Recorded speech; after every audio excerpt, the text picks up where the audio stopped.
Lo que están por escuchar son un conjunto de relatos de los trabajadores que han desempeñado funciones en dicho lugar. Fueron compartidos y acomodados de forma cronológica para ofrecer un mejor contexto de los acontecimientos. Para poder contarles sobre lo que sucede en nuestro orfanato, debo aclarar que es algo que ha trascendido desde hace varios años hasta el día de hoy. Aún hoy por la noche ese espectro sigue todavía caminando entre los pasillos del orfanato. Muchos de nosotros lo hemos visto, y por miedo traemos siempre nuestros medallones exorcizados debido a que las noches se ponen bastante intensas en ocasiones, pues hemos llegado a la conclusión que cuando nosotros los evitamos, nosotros para ellos, no somos reales y en ocasiones ellos mantienen una conexión con alguien. Trabajo en un orfanato en el municipio de Zapopan, Jalisco, el cual fue fundado poco después de 1810, y en los años 80, se cambió de domicilio a donde estamos ubicados el día de hoy. Ese año nos cambiamos el nombre a Hogar Cabañas. Nuestra principal función es dar abrigo, atención y cuidado a niños y niñas con situación vulnerable. Hoy en día, gracias a nuestras instalaciones podemos brindar una mejor atención, y estamos a sus órdenes para entrevistas para adopción. Con la llegada constante de niños y niñas, procuramos darles un hogar a todos ellos, pero hay ocasiones en las que nos tardamos más en unos casos que otros, situación que nos pasó con un niño al que llamaré Alejandro.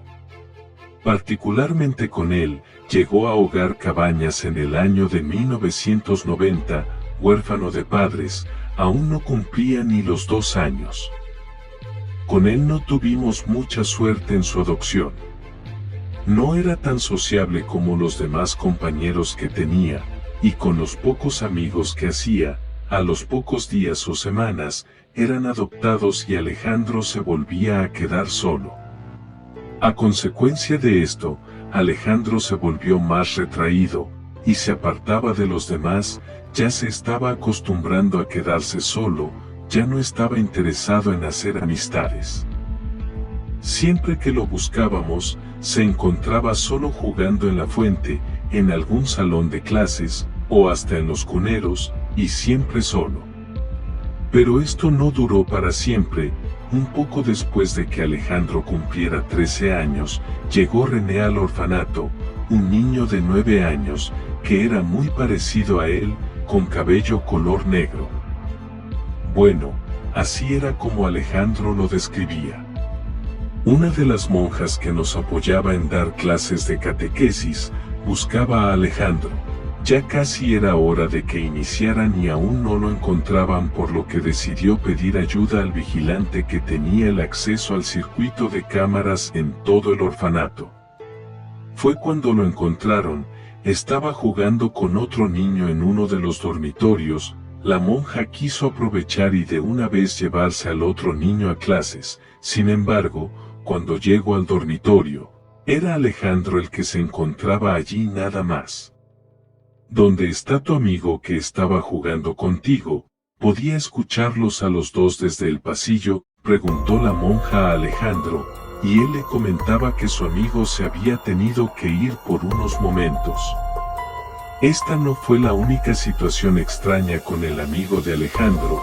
Varios de sus compañeros nos habían reportado que habían visto hablar a Alejandro en el jardín con alguien, pero que nunca lograban ver quién era. Sin embargo, los escuchaban reír a los dos y la voz del otro niño. La monja se había encariñado mucho con Alejandro y cuando tenía oportunidad y lo encontraba solo le pedía a Alejandro que le mostrara dónde estaba su amigo René.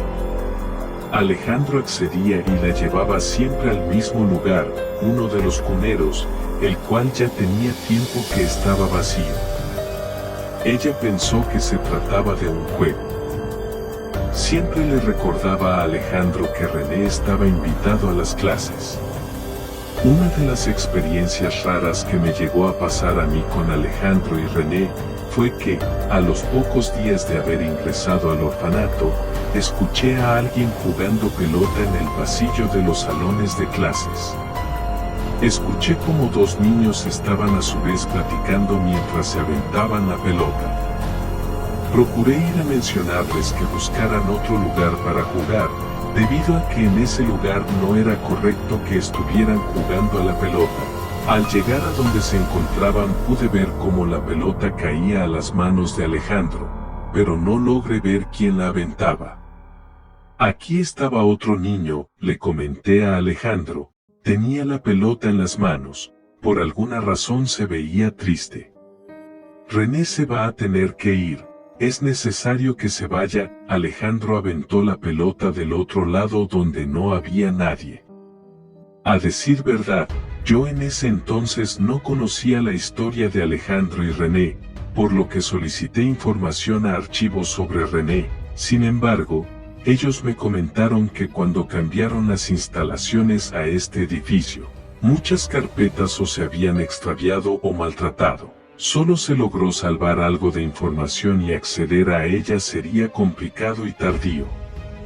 Por lo que me comentaron que me tendrían días después los datos de René.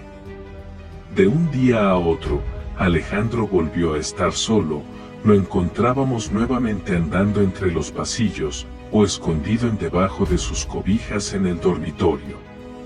La monja al ver esta situación, solicitó el permiso del Estado para llevarse al niño al Sabino, Guanajuato, lugar donde conocía al párroco de esa iglesia. La monja se encargaría ahora de su educación y lo cuidaría. Debido a la edad de Alejandro, el Estado le otorgó el permiso a la monja y a los pocos días, se fueron los dos. Al cabo de una semana de haberse ido, me entregaron el archivo de un par de hermanos que habían llegado al orfanato hace ya varios años. Uno de ellos se llamaba René, y el otro hermano se trataba de un bebé, el cual había sido adoptado solo él, pero antes de haber cumplido los 2 años, regresó al orfanato debido a que sus padres adoptivos habían fallecido. De René no se supo más. Justo antes de que su hermano pequeño fuera adoptado, él abandonó el orfanato, o eso fue lo que se creía y se había escrito en el archivo. El contacto con la monja y Alejandro disminuyó al pasar del tiempo. Recibíamos alguna que otra llamada de parte de la monja, donde nos contaba sobre el estatus de Alejandro, y conforme pasaron los días, meses y años, fue siendo menos la comunicación hasta ya no saber más de ellos. Fue cuando los sucesos anormales comenzaron a ser más intensos. Me tocaba el turno de la noche, precisamente estaba yo encargada de la sala 4 en el área de cuneros. Después de varios años, teníamos 6 bebés a nuestro cuidado, y cada determinado tiempo teníamos que ir a revisarlos. Apenas pasaban de medianoche cuando me acerqué con el vigilante a platicar, quien a su vez tenía los monitores encendidos. No tenía ni 5 minutos de estar sentada cuando el vigilante me preguntó, ¿quién era el niño que estaba en los cuneros? Sobresaltada por la pregunta, revisé la imagen de la cámara y se podía apreciar a un niño caminando entre las cunas, observaba a cada uno dormir. Sin embargo, nos llamó más la atención que se quedó parado observando una cuna vacía. Le pedí que hiciera un acercamiento a su rostro, para saber de quién se trataba. Sin embargo, por lo oscuro y la calidad de la imagen no lo apreciamos con claridad, así que decidí ir hacia la sala 4 a confrontar al niño. Me coloqué la radio en la oreja y mantenía el volumen bajo, pues el vigilante me decía lo que veía aún en las cámaras y me confirmaba que el niño aún estaba dentro. No quería hacer mucho ruido, a lo que abrí con cuidado las puertas, y poder entrar. El vigilante me comentó en ese momento: se acostó en la cuna 5, me desconcertó este comentario, ya que yo me encontraba precisamente en la cuna 5, y no había nadie. Le pedí que me repitiera dónde se encontraba el niño, a lo que el vigilante me contestó: Justo está acostado frente a ti, me pareció una mala broma, no quise cuestionar más, así que, corriendo riesgo de despertar a los bebés, encendí la luz, y el vigilante me comentó: ya no está más allí. A ambos nos pareció extraño. Al día siguiente lo platicamos con los demás compañeros, a lo que nos comentaron que también habían pasado por sucesos extraños. Una de mis compañeras de intendencia nos dijo que justo hace un par de días, en plena luz del día, había observado que alguien caminaba por fuera de los cuneros y los cuartos de los niños. No le pareció del todo extraño. De hecho, lo tomó como lo más normal del mundo, y conforme trapeaba el pasillo, pasó justo frente al cuarto donde aquel niño se había metido, y ya no había nadie. Pensó que se había tratado de su imaginación. Sin embargo, con lo que le habíamos contado, se convenció de que había logrado ver a alguien. Tras pasados varios días, mis demás compañeros y compañeras confirmaban que veían a un niño deambular por los pasillos cuando ya habían revisado antes y no había nadie más. Hasta que un día por la noche, escuchamos como uno de los niños estaba llorando.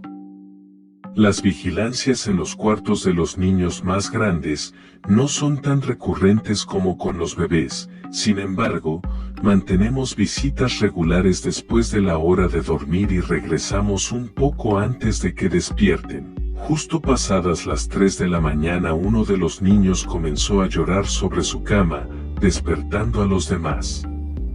Al llegar a ayudarlo, le preguntamos qué había sucedido. Esteban no tenía mucho de haber llegado a Hogar Cabañas, tenía escasos 2 días y recién le habían asignado cama.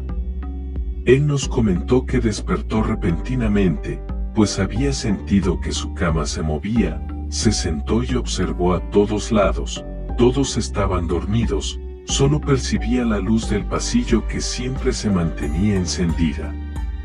Aún tenía sueño, quiso volver a dormir, así que jaló la cobija que tenía a sus pies, pero parecía que estuviera atorada. Jaló varias veces, pensó que estaba metida debajo del colchón, pero cuál había sido su sorpresa que algo parecía estar sentado sobre ella. Una parte de la cama se había sumido, y la cobija estaba extrañamente aplastada.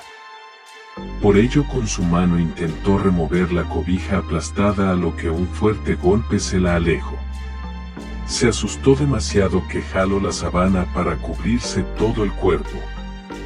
Percibió que aquello que estaba sentado a un lado de él se había levantado de la cama, escuchó como alguien caminaba a su alrededor, movió la silla que estaba al lado de su cama y por un momento de silencio, Esteban pensó que todo estaba tranquilo, cuando se escuchó como la puerta se cerraba fuertemente.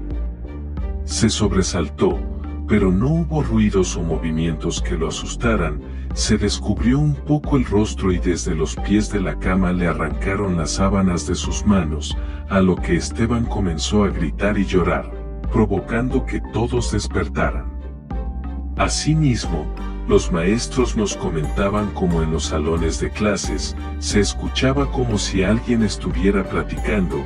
Al principio se escuchan como zumbidos de moscas, después de un rato comienza a ser molesto, a lo que iban a buscar de dónde venían esas voces, y conforme te acercabas es como si ese zumbido se metiera en tus oídos y ya las puedes escuchar mejor.